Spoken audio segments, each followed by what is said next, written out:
El motor lo que necesita es lubricación.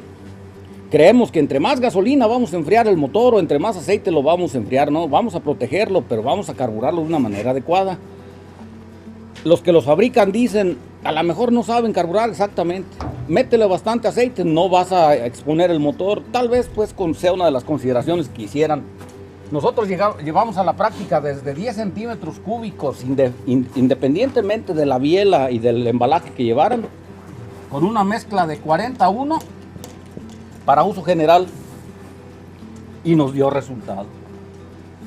Llevamos ahí en el banco de pruebas. Para nosotros es muy fácil dejar un motor con 1 litro de combustible, por chiquito que sea, y dejarlo a full.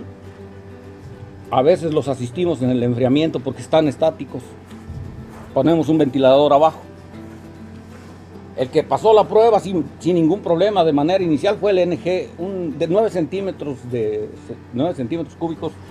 Se terminó 1 litro de combustible sin mostrar picos de temperatura a un solo paso, con esta relación. Aceite 100% sintético. Cuando revisamos los bujes de las bielas para establecer si era prudente o no, no vimos ningún desgaste excesivo. En el muñón del cigüeñal tampoco. ¿Qué es lo que quiere decir? Pues los aceites sintéticos se pagan solos. El aceite sintético, al no separarse de los metales, y si no llevamos a picos de temperatura, no sucede la separación del aceite y se mantienen protegidos los componentes. Y contra todo pronóstico, si la temperatura no llegó a un extremo, 120 grados, 140, hasta 160 en DLE, forzados, en pruebas ¿cómo se llama? En pruebas intencionadas, sin problema. Después de aquí, los pistones hechos mantequilla en los cilindros y los rayones que no se dejaron esperar.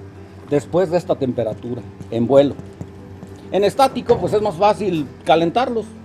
Entonces yo no he identificado ningún problema en utilizar menos aceite. Para mí es una exageración utilizar arriba del 30%, ya es un batidero horrible. Y la mayor parte de los aviones que hemos visto en las competencias ni siquiera se ensucian, que es lo normal.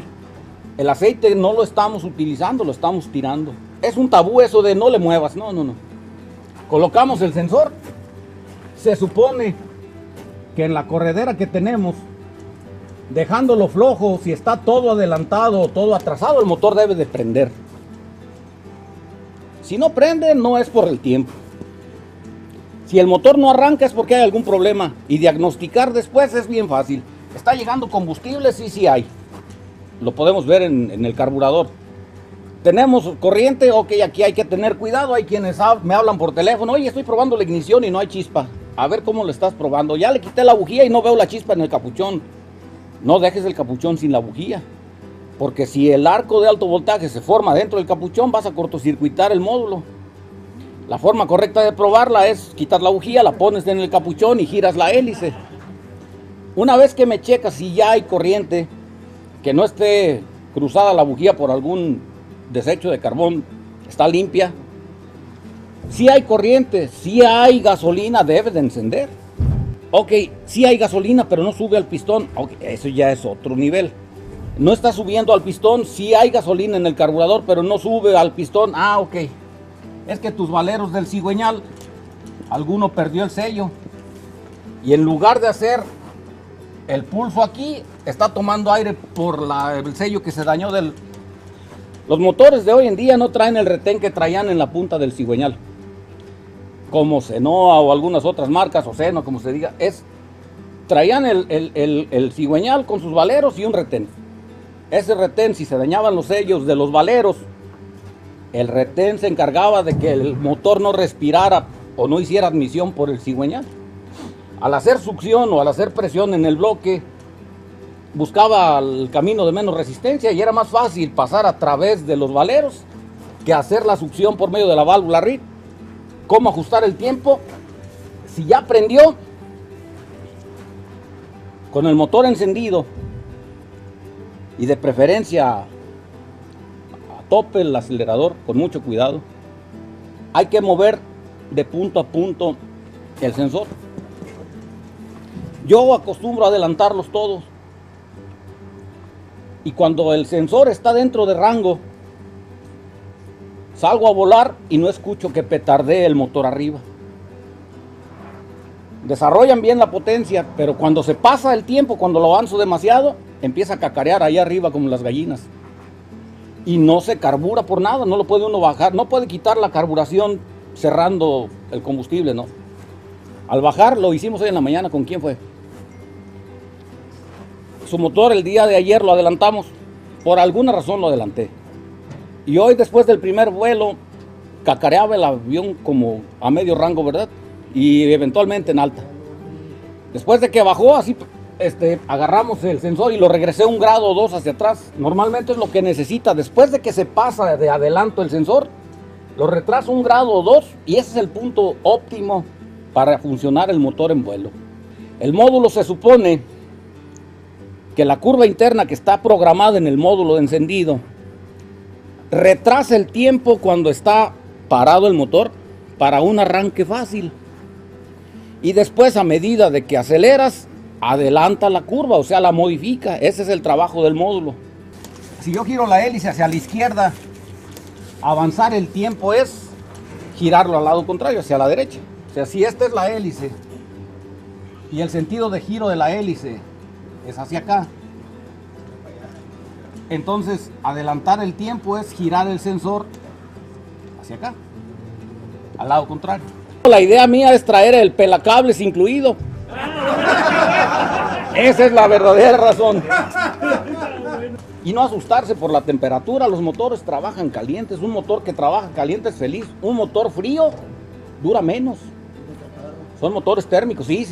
¿Y los de nitro qué mejor? Los de nitro es cosa aparte, de eso se cuecen en otra olla. El nitro es tan noble que sobrevivió a la etapa más crítica del aeromodelismo. Y sin embargo, muchos de nosotros volamos con nitro toda la vida sin quejarnos mucho.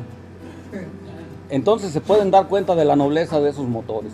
Yo volaba en pista de tierra, entonces mis valeros estaban condenados a no durar mucho tiempo. Y cuando mis motores a 4 ciclos, que eran los preferidos, empezaban a fallar en potencia, era por los valeros. Tragaban demasiado polvo. Entonces, si se pudieran dar la oportunidad de utilizar 25 mililitros por litro de combustible, sería ideal. Si yo mantengo precisa la mezcla, mi carburación no va a variar. Si yo le agrego aceite o le quito aceite, la carburación se fue al carajo. ¿Qué son los octanos? Hay más oxígeno a disposición. Y si yo tengo la habilidad de ser fino en el ajuste, aprovecho el octanaje. Si no sé qué es la carburación, pues así le ponga oxígeno puro, ¿de qué me sirve? Cuando compras tú una hélice de madera, el fabricante te dice, cada determinados vuelos checa el torque de tus tornillos, porque se va comprimiendo la madera. Entre el calor y etcétera, tienes que estar checando el torque. Esa es una regla general. Un motor en buenas condiciones, o sea, tal y como vienen en stock, si está en buenas condiciones, le pones su equipo apropiado y lo va a mover sin problemas, con una buena reserva, con un buen margen. Si a ese motor le pones ese mismo avión, pero ya con reparaciones, con no sé cuántos kilos de más o gramos, lo que quieras, no esperes que te dé el mismo rendimiento. Y vas a forzar el motor y vas a querer exprimirlo, y sí se vale, sí se puede. La conciencia es nada más de que entre más lo exprimas, más rápido lo vas a acabar. Porque a mí me decían que si no balanceaba mis hélices, realmente no. Cuando yo estreno algún avión, algún equipo, siempre me gusta poner el pistón y la hélice en línea en el cigüeñal. Si este lado es más pesado, me va a ayudar a balancear el desequilibrio que tengo en el balance dinámico del motor. Y yo busco siempre que mis motores en el rango máximo de aceleración vibren lo menos posible. Pero si volamos tradicionalmente y vemos que el motor, no hombre, empieza a trabajar pero duro, y de repente me dicen a la semana siguiente o a las 2 semanas, ¿sabes qué? Ya no funcionó el motor. Te estaba avisando que su temperatura se estaba elevando. Tu falla pudo haber sido una de dos. Los valeros empezaron a ocasionar el incremento en la temperatura y fue por eso que viste que mejoraba. La mezcla se enrarecía por la temperatura, llegaba al punto óptimo y después seguía calentándose y nos fuimos. Si vas a guardar el avión y no lo vas a volar en más de 3 meses, sácale el combustible, préndelo y déjalo que se apague. Y en ese punto lo guardas. Y cuando lo vayas a sacar a volar de nuevo, antes de llegar al campo, cerciórate de que el carburador no se pegó. Porque al secarse las membranas se quedan adheridas al bloque de aluminio y vas a llegar a batallar. Por ahí pasó con alguien, ¿quién fue? El amarillo. Lo forzamos a prender ayer para no desensamblarlo. Inyectamos gasolina directamente al motor, lo saturamos por el carburador y lo forzamos a que petardeara para no tener que desensamblarlo. A veces eso resulta y resultó. Nos evitó desensamblar cowling, sacar carburador, despegar las membranas. Y si voy a volarlo de manera frecuente, entonces no hay necesidad. Yo les dejo, si es posible, digo, por cuestiones de seguridad o lo que sea, llegar con mi fuselaje con un poquito de combustible en el tanque y lo guardo de una manera segura.